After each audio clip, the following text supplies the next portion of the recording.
Location, 39 Smithe Street, Vancouver, BC. Cuisine, Steakhouse and Seafood. Price, dinner appetizers, $13 to $21, surf and turf, $22 to $55, steaks, $26 to $160. Additional info, open Sunday to Thursday, 5 p.m. to 10:30 p.m., Friday to Saturday, 5 p.m. to 11 p.m., Sunday brunch, 10:30 a.m. to 2:30 p.m.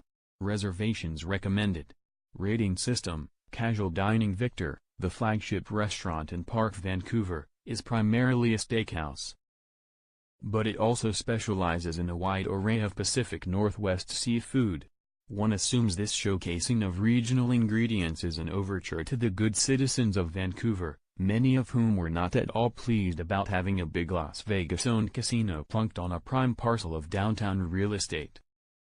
First and foremost, I want to make sure it resonates with locals, Parq's restaurant developer Elizabeth Blau said before opening the complex's 8 food and beverage outlets. I want to make sure it's not just some casino place for cruise ships. So there we were, soaking up the sunshine on the lushly landscaped 6th-floor rooftop patio, happily devouring a tall and stately Dungeness crab cake. It was an excellent crab cake, all sweet meat, no filler, encased in golden crust. Along came executive chef Kim Cantinwala, Ms. Blau's husband and business partner, with a complimentary order of togarashi spiced bluefin tuna.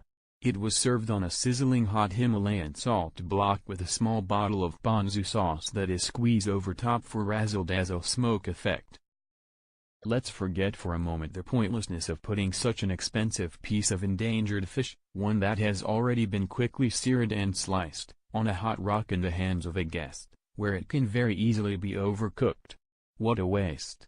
Even more mind-boggling was the bluefin's menu description, highlighted with an Oceanwise logo as a sustainable seafood choice.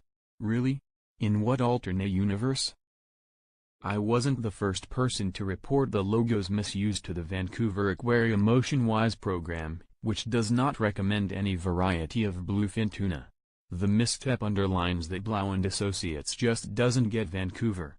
After 5 years of research, 8 restaurants and 9 months of operation, Victor was the last to open, in late December. They still don't seem to understand that Vancouver diners care passionately about the health of the ocean, will almost always choose local ingredients first and drink more wine from BC than any other region. Either they don't understand or, more likely, they don't care. Victor is not a local restaurant. It's a big, brassy Vegas-style steakhouse and seafood house built for tourists that specializes in showmanship and excess. And it does that style of dining well enough, very well at times, but let's be frank. Victor isn't ostentatious by outward appearances. The tasteful design, honey wood, sunlight-dappled shears, mid-century modern chairs and pops of jade green leather in sharply rounded booths, is the most restrained aspect of this 270-seat restaurant.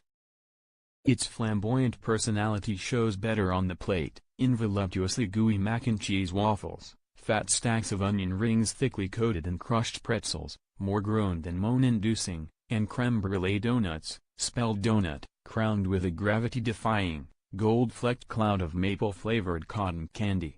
Many dishes seem unnecessarily tarted up. Fresh uni doesn't need toasted brioche and kaffir lime butter to mask its naturally sweet, briny flavor.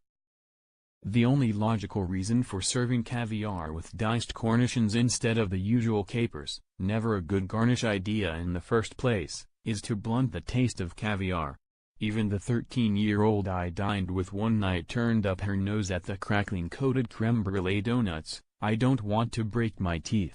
Dash in favor of the monstrously large, but less Instagram appealing and subtly delicious vanilla sponge and coconut custard cake. At least they don't mess up the steaks too much. The menu offers a wide selection of reasonably priced Angus Reserve and USDA Prime, in cuts ranging from a modest 10-ounce bistro filet, $26, to the show-stopping 50-ounce tomahawk, $160. They're charred on an infrared broiler that reaches 1200 F to develop an evenly distributed crust and thickly ringed sear. For high rollers, the menu also offers A5 Japanese Wagyu striploin, at $21 an ounce. It's offered in 6 and 8 ounce portions. Seriously. A5 is so fatty it's more or less beef butter. Who would want to eat that much? We made a special request for a 2-ounce steak and it was enough for 3 people to gorge on. My South American friend would be very upset if I didn't mention the chimichurri, which was actually a bell pepper salsa criolla. Chef Valerio Pescatelli has lived in Peru. He probably knows the difference. The salsa might be nitpicking, but it is truly shocking to find a high-end sushi bar in Vancouver that serves farmed Atlantic salmon. Chef Hyunki Shin says he prefers the mild flavor. And he was actually using farmed Australian Chinook before switching to a locally farmed product. It's too bad because his aburi salmon, thickly cut and barely seared, with a balanced mustard miso dressing, is actually very good. The salmon would likely pair nicely with Loch and Worth Merlot. It's a lovely wine, but very light and not an obvious choice for steak. Unfortunately, it's the only BC Red by the glass on the regular list. If you want something heavier, you'll have to splurge for Checkmate Endgame, $34 a glass, or Mission Hill Oculus, $60, from the Inimatic Preserved selection. British Columbia has a hard time making red wine, the server said, explaining the paucity of local offerings. Is that so? Wow. To the victor belongs the spoils, reads the cover of the menu. So why does it feel like this restaurant can't even be bothered to plunder the local booty?